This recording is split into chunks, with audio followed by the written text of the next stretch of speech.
ये वही भारत है जहां सामूहिक परिवार का एक सुंदर वातावरण हुआ करता था। दादा दादी, दादा 4 भाई, छोटे दादा, बड़े दादा, मझली वाले दादाजी, एक साथ भोजन प्रसाद लेने के लिए। यह अवसर मुझे मेरे जीवन में मिला, इसलिए मैं कह रहा हूं। विराट घर और चारों तरफ इधर बीच वाले, इधर ये, और फिर एक जगह बैठते तो कम से कम 70 से 75 लोग अपने ही घर के प्रसाद पाने पाते थे। और सब में अलग अलग गुण, सबका सम्मान, सबके कर्म बटे हुए। भारत तब भी गौ प्रधान और कृषि प्रधान देश था और हमारी कृषि गौधन के ऊपर निर्भर थी। हम उस काल के हैं, कह सकते। आप लोग सोचेंगे लगता है 200-500 साल का आदमी है क्या? नहीं नहीं, 49 ईयर्स। पर मैंने वो दिन देखा है। गौधन। और जिस ब्रज में हम बैठे हैं, इस ब्रज में जिन श्री कृष्ण की कथा ही सुन रहे हो, उनके पिता नंद बाबा 9 लाख गैयाओं के स्वामी हैं। 5 मर्सिडीज के, 7 बंगलों के, किसान विकास पत्र के, उसके मालिक नहीं है। 9 लाख।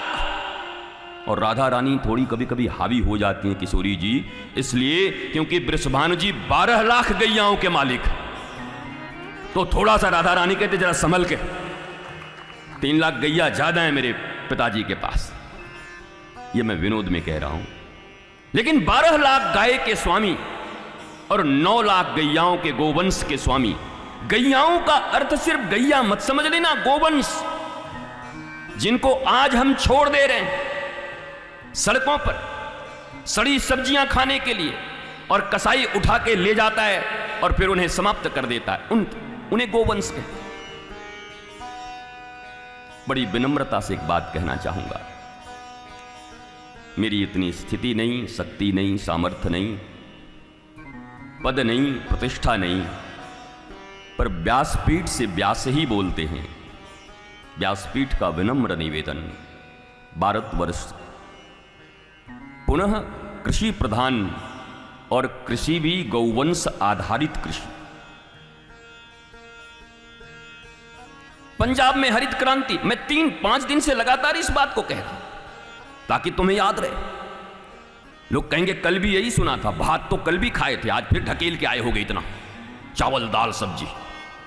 अभी शाम की फिर तैयारी चल रही होगी, शाम को क्या बनाएगी पराठे के साथ। शुभ विचार, शुभ वार्ता,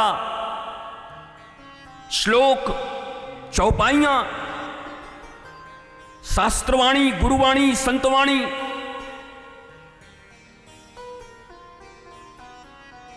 ये सब निरंतर श्रवण करने की चीज है, एक दिन का नहीं है, एक बार नहीं।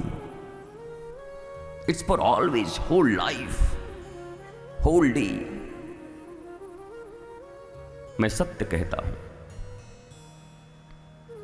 भारतवर्ष में अगर पुनः गौरवशाली माता पिता अपने बच्चों को होमवर्क जैसे कराते हैं, बाकी चीज़ें जैसे कराते हैं, मोबाइल देते हैं खेलने के लिए, टीवी देते देखने के लिए, अगर घर में एक छोटा सा सत्संग प्रतिदिन करें तो कोई बुरे विचार उन बच्चों के भीतर प्रवेश नहीं कर सकते।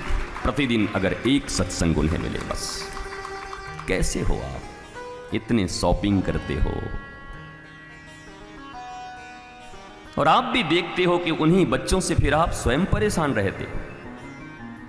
ये क्या तरीका है? माल खुद बना रहे हो और खुद ही उससे परेशान हुए जा रहे हो। क्योंकि उस दिन मैं आपको भी दोष नहीं देता, क्योंकि आप भी तो मैकोले की ही शिक्षा के परिणाम हैं। आप भी तो इसी भारतवर्ष में पढ़े हैं, इसी कॉन्वेंट के हैं। तीसरी पीढ़ी है जो बर्बाद हो चुकी है।